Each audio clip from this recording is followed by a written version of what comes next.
RTL. L'histoire de Bruno est dingue. Il rentre chez un grand vendeur de voitures qui fait partie d'un réseau. La voiture, c'est la totale. Compteur trafiqué, carte grise qui est fausse et en plus un peu maquillée. Et donc, ça fait partie d'un réseau. On démarre par le vendeur. Quelle explication vous donne un professionnel quand vous lui dites « Vous m'avez vendu une voiture, compteur trafiqué, fausse carte grise, la totale, comment elle est arrivée chez vous et comment avez-vous pu me la vendre ?» C'est maintenant, nous suivons ça ensemble. Let us go. Qui appelle là-bas la salle ? C'est moi, je cherche à joindre Maxime sur son portable. Pour l'instant, ça Alors Maxime, c'est le gérant vendeur. On a plein de numéros. On a Alors top, on coupe. On va attendre avant de sortir, bien sûr, le porte-voix. Alors il y a un réseau, donc ça fait partie d'un réseau. Est-ce que vous essayez d'appeler le réseau Bernard ? Je connais bien le président de ce groupe-là. On a déjà eu affaire à lui il y a quelques mois. Rassurez-vous. En plus, on a l'accès direct visiblement au grand patron. On a son numéro qui nous a déjà réglé parce que c'est là. Si ce monsieur, je suis désolé de le dire, ne règle pas le problème Blanche de Grandvilliers, il faut qu'il arrête de vendre des voitures parce qu'on ne peut pas proposer dans des réseaux professionnels des voitures avec carte grise et compteur trafiqué. Qu'après, il se retourne. D'ailleurs, est-ce que vous savez, il vous a dit à qui il l'a acheté ? Oui. Ah bah oui, c'est marqué sur la carte grise, MNS. D'accord. Donc il l'a acheté directement à un monsieur qui l'a rendu les jours suivants, oui. Bon. Et alors, quand vous lui dites remboursez-moi, qu'est-ce qu'il vous dit ? Ah bah non, pour lui la carte grise elle est bonne, il a fait les papiers de cession, tout ça. Pour lui tout est carré. J'ai beau lui apporter l'expertise, il admet pas que mon expertise soit la bonne. Il s'appuie sur ses dossiers. Pourquoi il vient pas avec vous à la police ? Pourquoi amenez-le avec est-ce que il y la a police... la distance aussi. Ouais, d'accord. On est à 600 km. C'est même facile de savoir si une voiture est volée ou pas, Charlotte. Simplicicar a acheté la voiture à un garage très bizarre, donc on pourra leur demander aussi, parce que donc c'est un garage qui s'appelle MNS. Eh ben on y va, on a le numéro. Non, impossible de les joindre. Ils ont été radiés d'office. Ah bon, pardon. Ouais. Donc en fait, ça veut dire radié d'office, ça veut dire que c'est le greffe lui-même qui a décidé de fermer la boîte parce qu'il y avait quelque chose de louche. Alerte, Céline. Je pense que nous sommes en ligne avec l'un des commerciaux, Raphaël, mais il n'a pas l'air de bien comprendre ce que je lui dis. Raphaël, m'entendez-vous ? Raphaël ? Oui. Bonjour, monsieur Raphaël Amsalam Midigano ?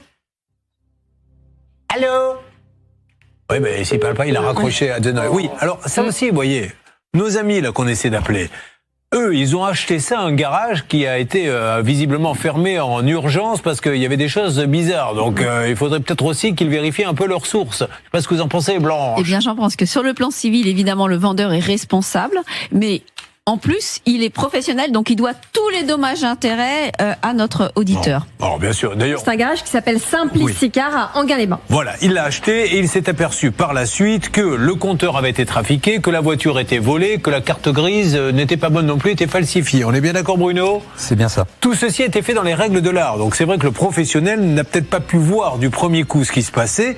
En attendant, aujourd'hui, il doit prendre ses responsabilités puisque la loi rappelle, maître de Comont, que le vendeur doit être au courant et censé être au courant de tout. Le professionnel est censé tout savoir du véhicule qu'il vend. Il est de toute façon garant de cette vente et doit donc rembourser la personne dans la mesure où le véhicule s'avère volé. Et objectivement, avec une petite recherche, il aurait pu s'assurer du fait que les plaques du véhicule étaient fausses, les plaques constructeurs. Qui est en ligne, Bernard Sabat, avec nous ? Nous avons le gérant de Simplicicar Enghien-les-Bains, Julien, monsieur Maxime Zangari. Monsieur Zangari, bonjour, soyez le bienvenu. Alors monsieur Zangari, on n'a pas énormément de temps, mais bon, au vu du dossier, quelle est la position ? Alors peut-être que vous n'avez rien vu de tout ça, mais aujourd'hui vous comprenez bien que le client ne puisse pas être lésé. Il a fait confiance à Simplicicar. Qu'est-ce que vous pouvez lui dire ? Déjà qu'on est désolé, qu'on le comprend, mais que de notre côté, nous avons fait toutes les vérifications habituelles et possibles, c'est-à-dire que un certificat d'engagement qui stipule que le véhicule n'est pas volé, un rapport Istovec qui fourni par le gouvernement qui stipule que il n'y a rien de spécial. Vous l'avez acheté chez qui, monsieur ? Nous, on est intermédiaire dans l'histoire, donc on a passé par un particulier qui vendait ce véhicule, donc qui désirait passer par nous pour des questions de facilité pour le revendre. C'est un particulier qui vous l'a vendu ? Alors, c'est pas ce qu'on a, nous, dans nos papiers, je m'adresse à Bruno, c'est pas un particulier, nous, on avait un garage. Sur la carte, il y a un tampon MNS Auto. MNS Auto ? Oui, c'est un particulier qui s'est présenté à nous avec une voiture au nom d'un garage, désolé.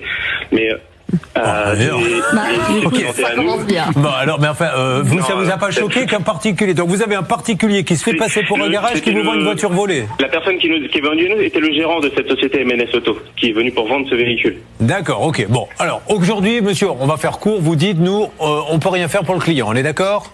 Alors, en fait, c'est pas qu'on peut rien faire, c'est que dès le début où monsieur Machilastre nous a commencé à nous... monsieur, allez à l'essentiel. Qu'est-ce que vous faites pour lui, s'il vous plaît? On a tenté de l'escorter pour monsieur, faire face ensemble à cette situation. Monsieur, encore une fois, là, monsieur, je suis obligé de vous couper la parole. Je ne veux pas qu'on parle pour ne rien dire. Ne me faites pas des phrases, on a essayé de l'aider, tout ça, je sais bien. C'est-à-dire que... Aujourd'hui, il a une voiture volée. Qu'est-ce que vous faites chez Simplici Car qui avait vendu une voiture volée?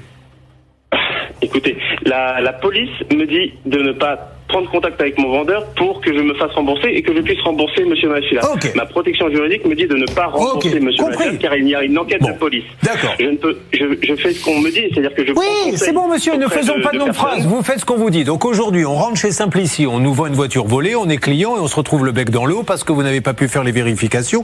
Donc est-ce que nous avons le patron? Parce que là, il y a beaucoup de marques qui vendent des voitures. On a vendez votre voiture pas cher, pas moins cher ou je ne sais plus quoi. Qu'est-ce qu'il y a d'autre également? Aramis, mais Aramis. Vous n'êtes pas intermédiaire puisque il y a un certificat de cession entre vous et Bruno. Allô? Oui, c'est-à-dire en fait, nous rachetons le véhicule au moment de la vente pour des facilités de vous n'êtes pas intermédiaire, donc vous avez acheté cette voiture que vous avez revendue, vous êtes vendeur. Voilà. Oui, si vous voulez, j'ai été propriétaire du véhicule pendant 30 minutes. Eh ben voilà, mais ça suffit pour être propriétaire. La loi ne stipule pas qu'il y ait un temps minimum. Alors, est-ce qu'on a le chef de réseau, Bernard? Parce que moi, je veux Julien, vraiment... on a Yoni Dayan, le franchiseur qui est là. Alors, sur la monsieur ligne. Dayan, bonjour, pardon de vous déranger, merci d'être avec nous. Voilà, qu'est-ce qu'on peut dire à ceux qui vont rentrer chez Simplici, qui, comme ce monsieur, a fait confiance à votre réseau plutôt qu'à un autre, qui se retrouve avec une voiture volée, carte grise, kilométrage trafiqué, etc. Que tout simplement, la première chose que je veux dire, et j'aimerais qu'on n'écourte pas cette conversation, parce que c'est bien beau de nous inviter sur votre plateau et d'écourter les situations. Il y a un réseau, vous allez sur Google, il y a un réseau dans l'Oise et dans le Val d'Oise où notre agence est installée. Sur ce réseau, il y a eu plus de 100 véhicules maquillés du réseau PSA qui sont facilement maquillables comme le Peugeot 3008. À partir de là, il y a eu beaucoup de personnes qui ont été lésées, nous les premiers et le client pour lequel on est malheureux.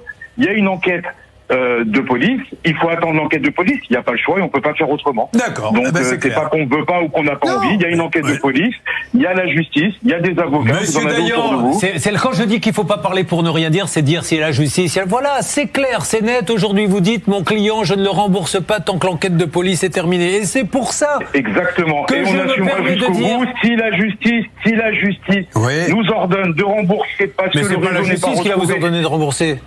Il vous a pas attaqué. Qui, alors mais il vous a pas attaqué, monsieur, pour l'instant. Mais donc il nous attaque, ce monsieur. Mais s'il nous attaque pas, comme on peut avoir les choses. Donc il faut l'attaquer, monsieur. Vous avez un véhicule volé, vous attaquez pas? Mais bien sûr. Non, mais surtout, moi, monsieur, je vais vous dire une chose. J'achète chez un concessionnaire. Comme ça, je suis sûr de pas avoir d'histoire comme ça, parce que ça n'est jamais arrivé. On n'a jamais eu, en 22 ans d'émission, une fiche de quelqu'un qui nous dit, puisque nous, on ne fait que traiter les dossiers que vous nous envoyez. On a eu un concurrent à nous, il y a pas plus de 6 mois, monsieur, mais vous n'écoutez pas vous. Mais si je vous arrête, bien sûr, je vous arrête parce que vous dites des choses qui ne correspondent pas à la réalité. La réalité, c'est qu'il y a un trafic, il y a eu plus de 100 véhicules volés, donc il y a 100 personnes qui ont des véhicules volés, et même des garages, mais vous regardez que ce que vous avez envie de voir. Qu'est-ce que je reçois, monsieur? Les gens, nous, on ne traite que les dossiers qu'on nous envoie. Voilà, aujourd'hui... Ce monsieur, il doit porter plainte. Ce monsieur a un véhicule volé, il doit porter plainte. Il commence par le départ de la législation. Mais ce monsieur, on porte plainte. Il est rentré chez Simplici, et on lui a vendu une voiture volée, c'est tout, je dis rien d'autre. Comme plein de concessionnaires en France, comme plein d'autres. Citez-moi d'autres. Votre frère qui a aussi une agence concurrente que vous ne citez jamais, qui a des problèmes aussi, qui est franchisé. Qu'est-ce qu'il a comme problème, mon frère? Eh ben, regardez un petit peu les avis de on est en direct, monsieur. Mais regardez les avis de cette agence, vous cassez beaucoup de ayez des coronets, monsieur. À un moment donné, vous prenez des positions qui ne sont pas bonnes, il y a une justice, il faut porter plainte, point barre, ça s'arrête là. Monsieur, si vous avez un peu de courage, dites-le. Comme ça, si vous diffamez, mon frère vous attaquera ou pas, ça c'est un problème. Allez-y. M'attaquer, j'ai aucun problème. Alors, qu'est-ce qu'il a fait? Je vous dis, il faut arrêter de casser, je rentre chez Qu'est-ce qu'il a fait, mon frère? Ça intéresse tout le monde est passionné. Renseignez-vous avant. Voilà, on va arrêter là cette conversation. On coupe, monsieur, quelques instants. Alors, encore une fois, mon frère... Juste une précision pour Non, juste. mon frère vend des voitures pour une franchise, etc. Si mon frère a fait des bêtises, mais qu'on l'attaque, allez-y. J'ai demandé à ce monsieur qu'a fait mon frère, il est incapable de me le dire. N'hésitez pas, attaquez-le. La vérité, ce monsieur parle en boucle, comme le font les gens quand ils n'ont pas d'argument.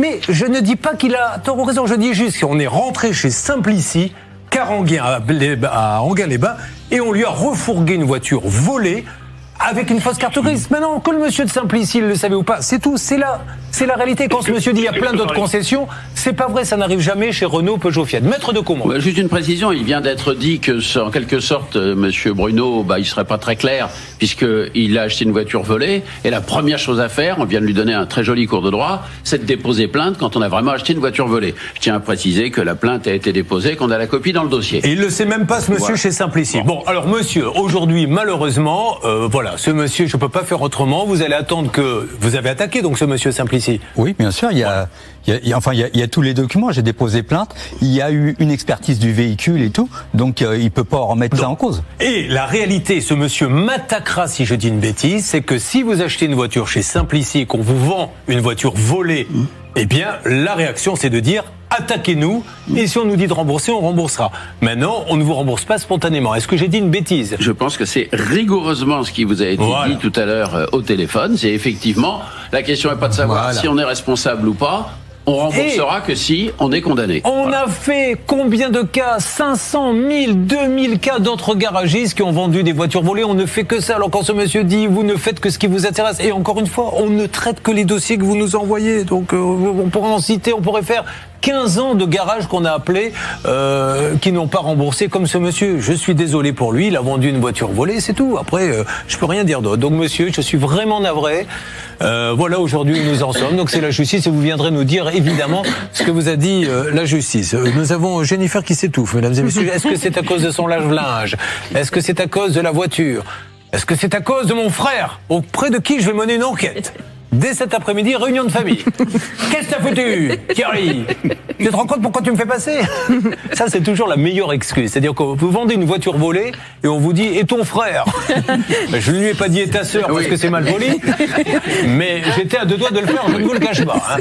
Bon, ils sont sympas chez Simplici. Merci Bernard pour ce petit appel de ce monsieur.